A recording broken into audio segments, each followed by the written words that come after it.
أعوذ بالله من الشيطان الرجيم بسم الله الرحمن الرحیم۔ اللہ رب العزت کی قدرت تو دیکھو، منہ کا پانی میٹھا، کان کا پانی کڑوا اور آنکھ کا پانی نمکین ہے۔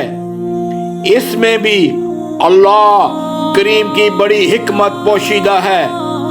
منہ کا پانی میٹھا اس لیے بنایا تاکہ ذائقے کا احساس ہو، کان کا پانی کڑوا اس لیے بنایا تاکہ حشرات وغیرہ اندر نہ جا سکیں، اور اگر گھس جائیں تو اس کی کڑواہٹ سے ہلاک ہو جائیں۔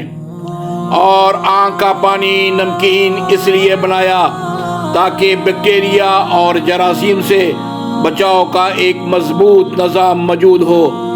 اور تم اپنے رب کی کون کون سی نعمت کو جھٹلاؤ گے؟